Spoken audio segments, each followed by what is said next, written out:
بسم اللہ الرحمن الرحیم الصلاۃ والسلام علیک یا سیدی یا رسول اللہ وعلی آلک واصحابک یا سیدی یا حبیب اللہ اللہم انزلہ المقعد المقرب عندک یوم القیامہ۔ آج کا ہمارا موضوع ہدیہ دینے کے آداب ہیں۔ آپ صلی اللہ علیہ وآلہ وسلم نے ارشاد فرمایا کہ ہدیہ دو یعنی تحفہ دو، اس سے محبت بڑھتی ہے اور عداوت ختم ہوتی ہے، یعنی دشمنی ختم ہوتی ہے۔ جب بھی بندہ ہدیہ دے تو اس میں نیت جو ہے وہ مخلص ہونی چاہیے، بندہ اخلاص کے ساتھ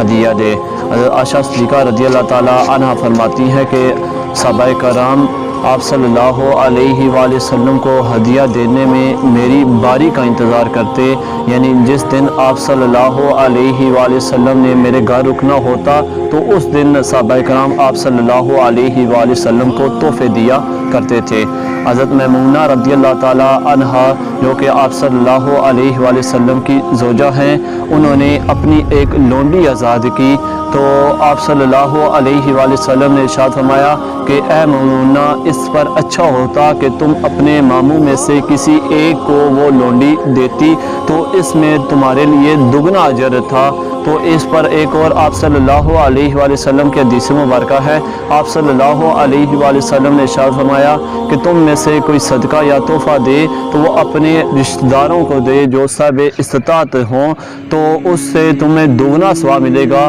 ایک یہ کہ صدقہ یا ہدیہ دینے کا یعنی تحفہ دینے کا، اور دوسرا اپنے رشتہ داروں کے ساتھ صلہ رحمی کرنے کا۔ تو ہدیہ اگر آپ کو کوئی دے تو اسے آگے دینا بھی سنت ہے۔ حضرت تمیم داری رضی اللہ تعالی عنہ نے آپ صلی اللہ علیہ وآلہ وسلم کو تحفے میں ایک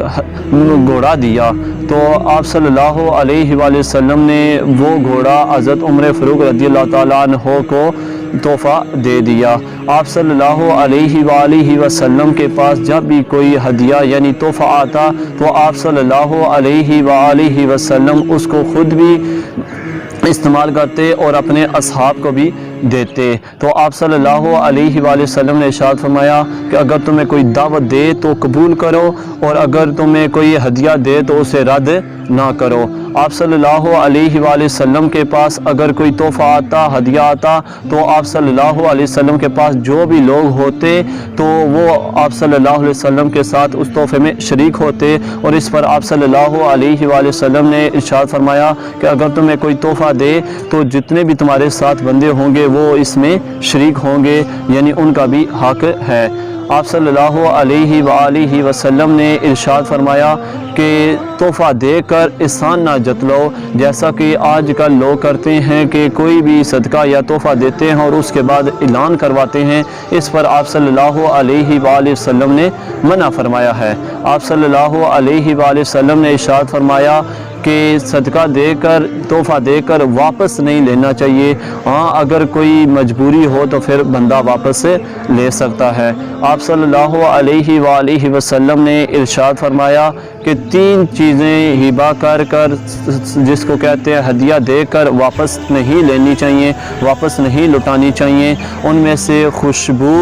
اور عطر، اور آپ صلی اللہ علیہ وآلہ وسلم نے ارشاد فرمایا تقیہ اور تیل، یعنی یہ تین چیزیں اگر کوئی بندہ دے تو ان کو واپس نہیں لٹانا چاہیے۔ آپ صلی اللہ علیہ وآلہ وسلم نے ارشاد فرمایا کہ کھانے کی چیزیں اگر پکاؤ تو وہ آپس میں دیا کرو، اس سے محبت بڑھتی ہے۔ اور آپ صلی اللہ علیہ وآلہ وسلم نے ارشاد فرمایا اے عورتوں، اگر تمہیں کوئی پڑوسن